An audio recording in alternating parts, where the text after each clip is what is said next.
UD. It's short for Udoka. Udoka is actually quite a common name in Nigeria. But the only time I use Udoka is when I'm calling people about their car insurance. It works better than saying I'm a Nigerian prince, so I have to get creative, I got into comedy about 2 months ago because I noticed that every woman on dating apps seemed to be looking for a tall, funny guy. And I figured I should try to meet at least one of these criteria. So I looked everywhere in San Diego for classes on how to be taller, and I couldn't find any. So I had to settle for comedy, and here I am.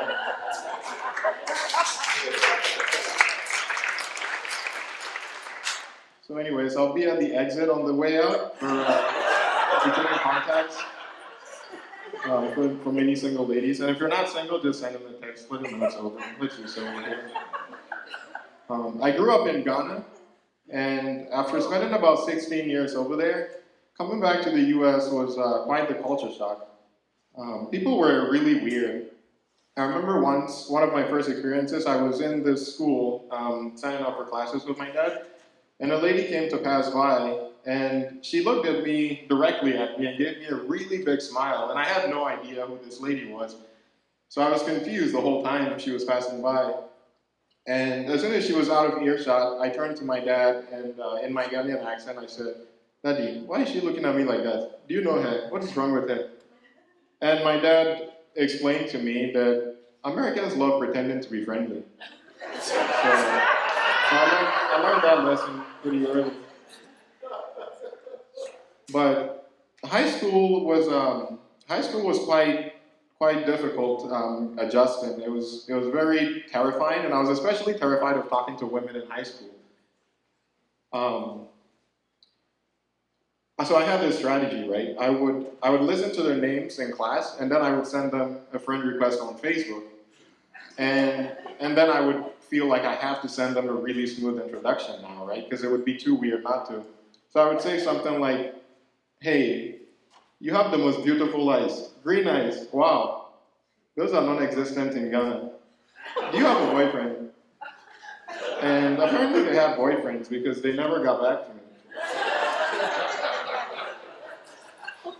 But high school, I was terrified of socializing. I was so terrified that I would hide in the bathroom every morning before class. And after a while, I noticed that I could tell who was in the other stall based on their floor rate. And there was 2-second Pete, there was 2-second Sam, 2-second Sam, intermittent Pete, and whistling Bob. And 2-second Sam, he was my favorite because he was either dehydrated or an overachiever. I mean, you have to be an overachiever if 2 seconds worth is enough to get you to the bathroom before class, right? And whistling Bob, he frustrated me. He would check the door, notice that it was locked, and then he would knock. And I thought, if the door's locked, it must mean someone is in there, right? But apparently that wasn't conclusive enough for him. So he would startle me awake, and I wasn't going to say, "Come in," or something, so I would say, "Who is it?" And he would reply, "Oh." And I thought, why are you surprised that there's someone in a locked stall? And then Whistling Bob would go stand right where those big gaps in the bathrooms, and he would establish eye contact with me and start. So I started to get frustrated with these gaps too, because in Ghana we didn't have that, right? We had either a full door or no door at all. Hey, at least we weren't pretending no one could see us. And so, I later realized, of course, that there was a point to these gaps, and that was for sharing toilet paper.